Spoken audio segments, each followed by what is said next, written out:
What up, everybody? Welcome back to Comically Boston, episode 8. We are 8 weeks into this thing. Who would have thought? It's like 2 months, goddamn.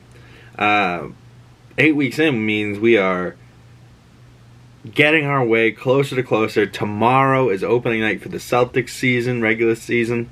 Yeah, they looked amazing in the preseason, even though I think they went, 3 and... No, they had 4 games, and I think they went 2-2, and or 3-1, and they lost in the overtimes. And either way, what I take away from the preseason isn't the record. I take away the performances of the guys, how the guys are adjusting, how they're looking, how they're gonna be looking throughout the season, and I think we're gonna be looking pretty freaking good. You know, the Celtics are, just one of them teams. They're never going to be just god-awful, you know what I mean? Like, they have it. So tomorrow night, 7:30, against Philly. I'm pretty sure at home. Here's something. The new Celtics uniforms, the alternate-themed uniforms that they came out with. Do you guys like them? I know they're for Bill Russell, and I like that. I like how they look. It's just the shade of green bothers me. The shade of green, like when I first looked at them, and even when I'm looking at it now, the shade of green looks like the Bucks jerseys. Maybe I can pull up the new Celtics uniforms and then pull up the Bucks uniforms and put them next to each other or something. Like, which one do you think that looks too similar? Like, I think the Celtics green is just green. I hope we have the black and green jerseys from last year. I honestly really liked the green and black jerseys from 2005. I really liked the green and gold St. Patrick's Day uniforms. Oh, those are so cool. Let me know which uniforms you guys like the best, but that is what that is. Celtics first 10, right? So I'm just going to make a little prediction because I think it will be 2 or 3 weeks and we can see my progress and see if I was correct or not. Granted, we're starting the season without our big men, which could be, I might have to rethink this, but nah, I think we have a very good chance of going 10-0 at the gate. But opening the season, I think at the very least we go 8-2, and that's being humble. Like, we might drop one to Miami, just maybe because of Jimmy Butler. But I think we beat Philly, then we got Miami, and then we got Orlando. We're beating Orlando. We got Chicago. I think we're beating Chicago. But even though I like Chicago, I like that team that they got over there. They with DeMar and Zach LaVine. But Lonzo's hurt, and Lonzo, I think, is the main pusher of the ball and the assist getter. Yeah, they have Caruso. I don't know. Maybe. But 1, 2, 3, 4, and then we got Cleveland. We're beating Cleveland. Then we got the Wizards. We're beating the Wizards. Then we got Cleveland again. We're beating them. Then we got the Bulls again. Now that's so-so. Because, because if we go Chicago again, now they've seen us, we've seen them, maybe we just beat them again. That one might be a closer game, and then we're facing the Knicks. I think we're beating the Knicks. That's just what my predictions, but... And then we have one more, but it won't show me the next game. But I think out of the first 10, I think we have a very good chance of going 10-0. But I think at the very least 8-2, and we'll see how my predictions go. But comment below. Are you going to be staying? Are you in tune for the Celtics tomorrow night? Are you excited? I am. Can't wait to see this team actually play. And to be honest, I want to see JB. I want to see Jaylen Brown get a full game in, because he was the player of the game, I think, in every preseason game, and I don't think he played the fourth quarter in any of them. So, just the start of the game, which he's always been a first quarter player. He's always been, the star of the first quarter. I don't know why. That dude comes out hot, comes out ready, and, I love to see it. JB's one of my favorite players. Jason Tatum also fucking stud.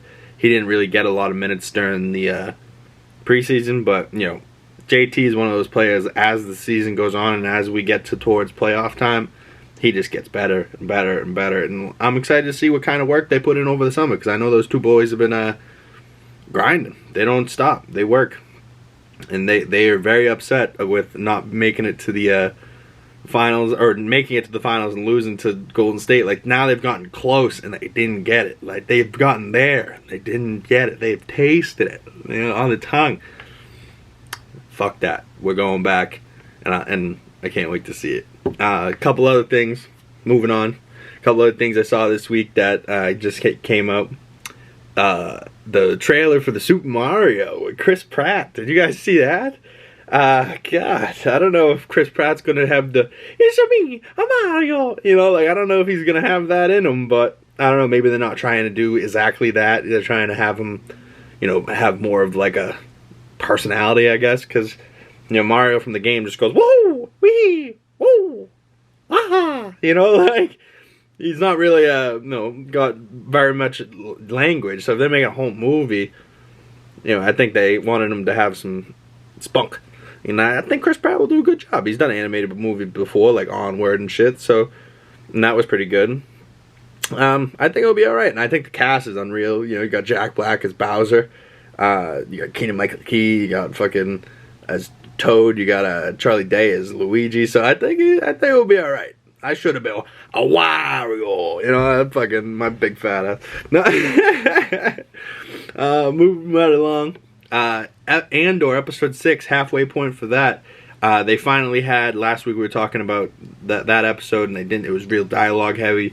And this week they finally had the heist, if you will, where they steal all the credits from the base during the Eye of Aldani, and that eye was beautiful, like, where it's just constant light, like it almost looked like the Aurora Borealis if it was shooting stars, you know what I mean, like just meteors flying over, like so cool. And it looked amazing. Like, it was one of the most beautiful Star Wars episodes I've ever seen. No Jedi, no lightsabers, just a hardcore man on a mission, right? And he friggin', thank God they had Andor there, because he goes to take off. They didn't even know anything. He friggin' takes off hot, and the thing pushes back. A dude gets crushed by the credits, paralyzes, and he's the one that's the flight planner, and he's gonna chart the path. Oh God, everything went wrong. One of the other guys died beforehand. So then it was the three of them, and then the guy that got crushed. And then the girl's helping the guy that's paralyzed, and the other dude's talking to Andor, and he's like, I think his name was Skeen, and he's in the middle of his speech, like trying to get Andor to be like, "Yo, man, we'll split this 80 million credits. You can take half, I'll take half. We'll get out of here. We got a place to stay." And Andor's like, "Yeah, and then when we get to where we're going, you're just gonna kill me there and take it all for yourself. Like, this whole time, there was supposed to be a team. They're gonna split it 7 ways. Now this dude's trying to fucking cut everybody out of the deal and split it half and half." Skeen was a dirty motherfucker. He was all for himself. But in the middle of his speech, like, he didn't even give a chance to finish. Andor's just, bah! Ooh, fucking gets his ass. Oh, tough to see, but I really like Andor. I think that show's getting good, and it's getting really moving now. And She-Hulk finale was last week. I won't really comment on She-Hulk finale. I really liked it. I thought it was great. It was very meta, very comics. Like, what they did in the comic, where she breaks the fourth wall and she walks out of rips the comic papers open, and she goes and talks to her writers and makes her own story. Like, they did that, but they did live action. My sister and my mother were like, "That was weird, that was stupid," but they know nothing about the comics. So, like, that's how I know it was good. But if you know nothing about the comics, I don't know. Let me know if you liked the She-Hulk finale. I did like it. I thought it was great. Yeah. So, She-Hulk's over. We're on to the next one, whatever that is. I think it's a Secret Invasion, but I think we have to wait till later. I think that's like February or something that comes out. Like, we need it soon. Like, what's up, boy? No, we don't need it too bad. We can finally start talking about some other things. We got the finale for Raising Kanan in House of the Dragon, so we'll have a big episode of that next week.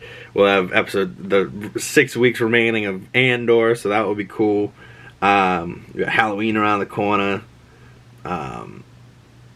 I'm almost done with my Game of Thrones rewatch. Like, so this is finally we can start. We've been doing a big House of the Dragon the last couple of weeks, and She-Hulk and Andor. So now things are starting to end. We'll start getting back to what the podcast was like maybe at the beginning. We were talking about movies and stuff that I wanted to see. Speaking of which, on Netflix this week, the Redeem Team documentary came out where it was about Kobe. It's just nice to see Kobe talking about basketball again. Like, rest in peace, Kobe Bryant. He's such a legend. And he's just such a one-of-a-kind individual. Like, the Mamba mentality was so real in that man. Like, he's just, such a badass. But check that out. Let me know if you like that Redeem Team documentary. It felt very much so like they were like, well, we're cool too. We had to get it back. And it felt like they were trying to capture the magic of the Dream Team documentary.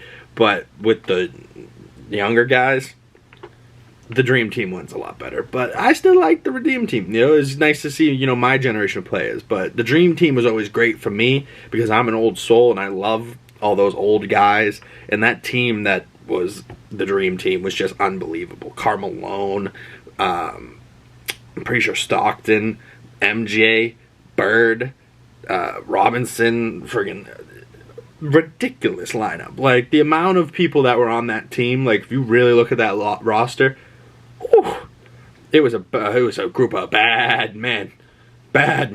Some men that were on a mission just to blow people out, and that's what they did everywhere they went. But moving on, episode 9 of Raising Kanan this week was a good one.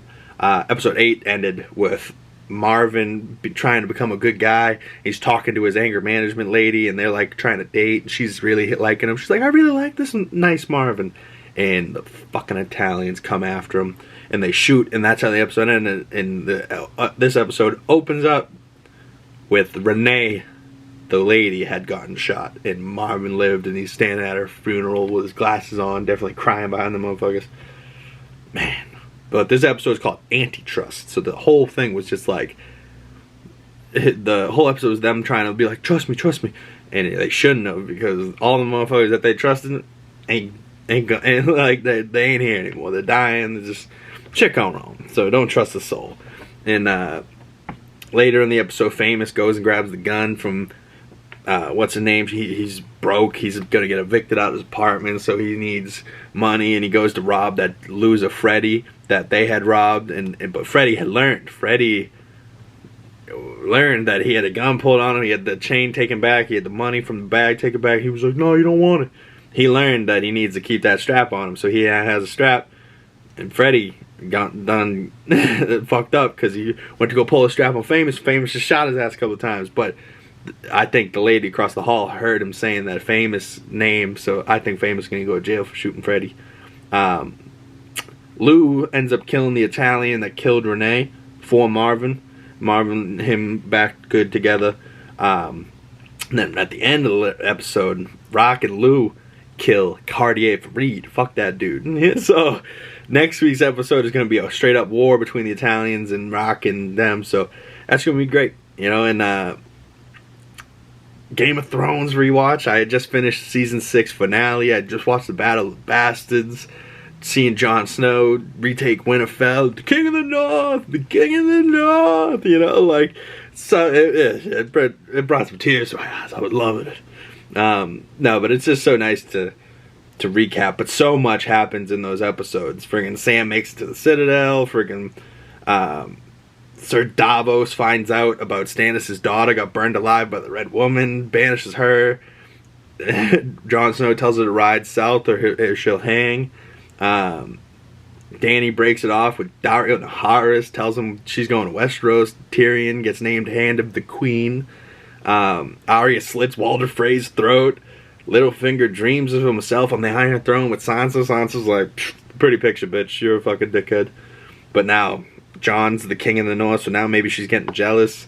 Uncle Benjen we finally see with Bran and brings him to a tree where Bran goes back to see Ned Stark and Elena, his aunt or Ned's sister, the mother of Jon Snow. So like you see that whole thing, like, oh man.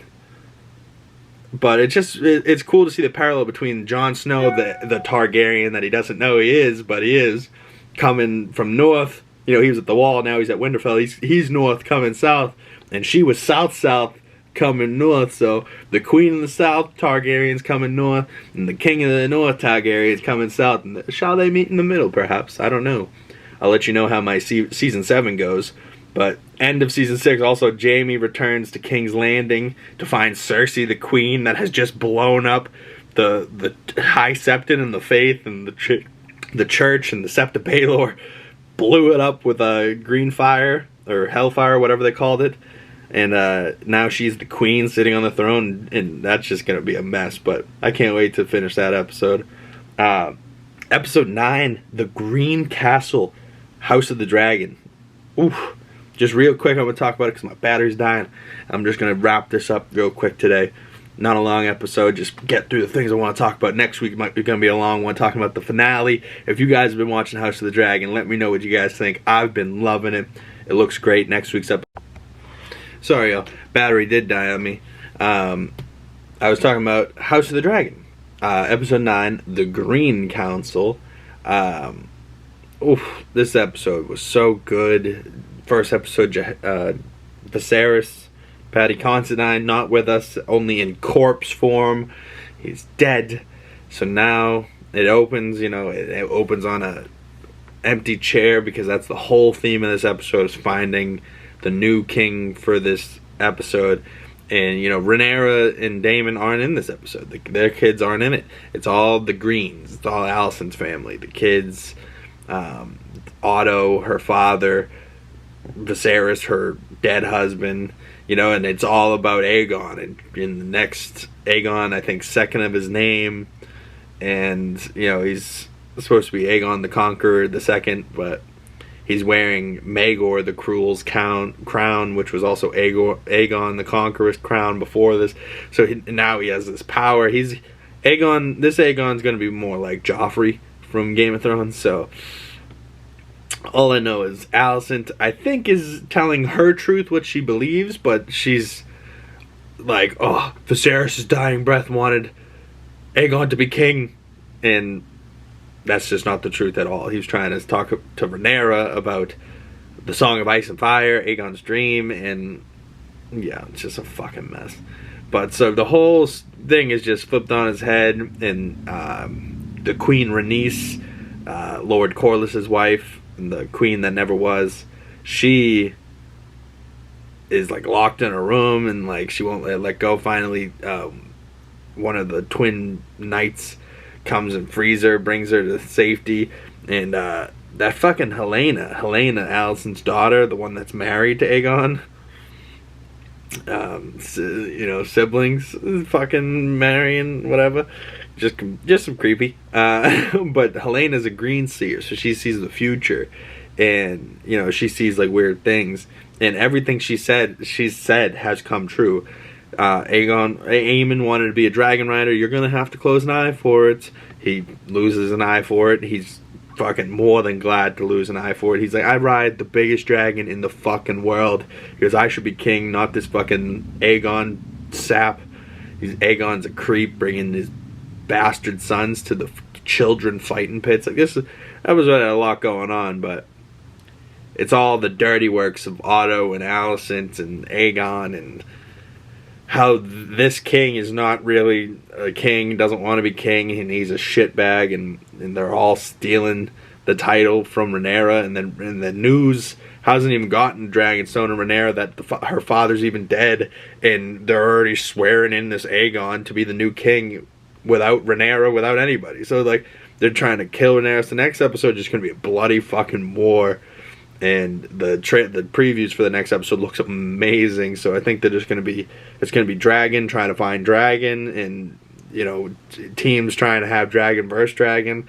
But I think we're going to see the Dance of Dragons. The from Game of Thrones, the story that gets told to Stannis from his daughter about Rhaenyra and her sons fighting with other brothers, and so it's Dragon versus Dragon, Targaryen versus Targaryen versus Hightower, and all I know is that Alicent better not be fucking on the throne. I want to see Rhaenyra on the throne with Daemon, and maybe not her kids, Rhaenyra's kids, but I want to see fucking Rhaenyra on the throne as a queen, the queen that should be, the Dany Targaryen years before. You know what I mean? Like, I want to see it, and you know, I'm curious to see if what Joffrey said in season 1 or whatever season it was, season 2.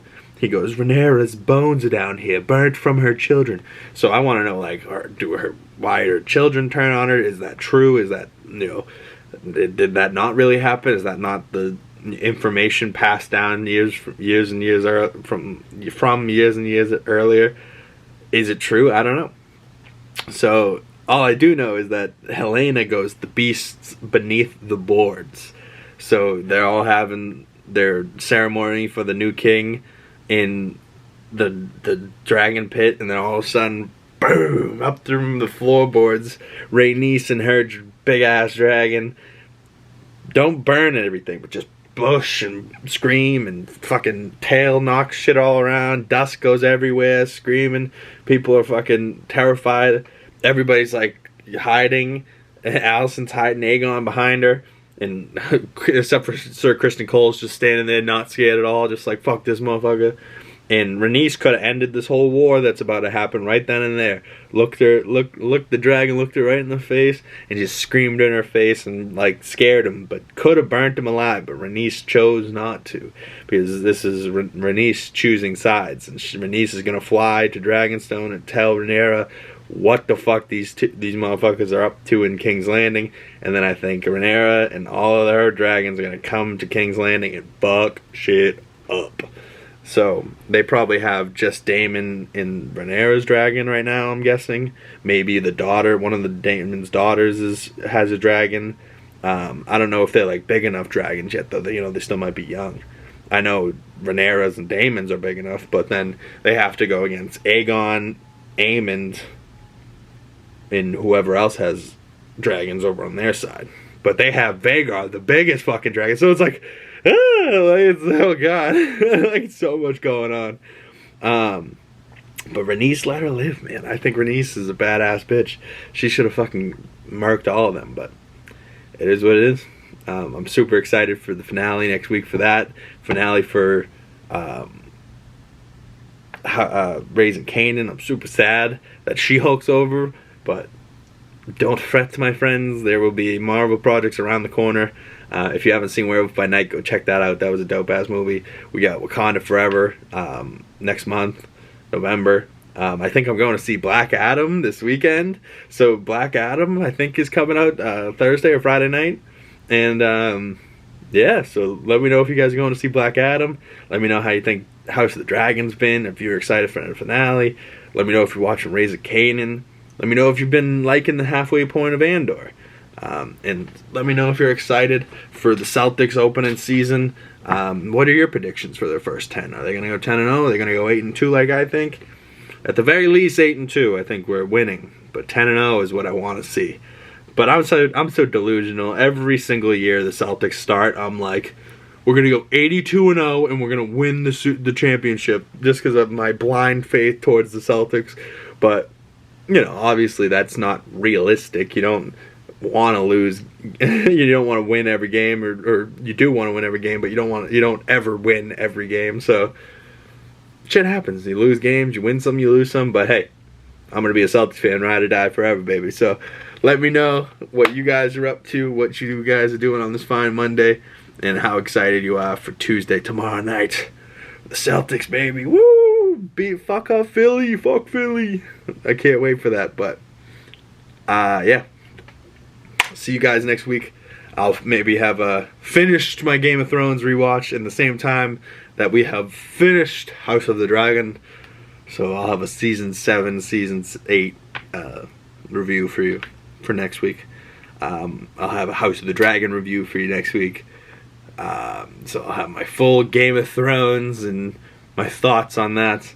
And then after that shit, we'll jump into some other stuff. I've been wanting to finish Breaking Bad, so now I have a place to talk about it with you guys. Let me know if you guys have been seeing Breaking Bad. And then I have to, there's tons of stuff to see. Next week we'll talk about Black Adam, and then a couple weeks after that we'll talk about Wakanda Forever. And this giant bust over here, you see that shit? Hell yeah. See you guys in the next one. Stay good, stay healthy, stay clean, do your thing. See you in the next one. Peace.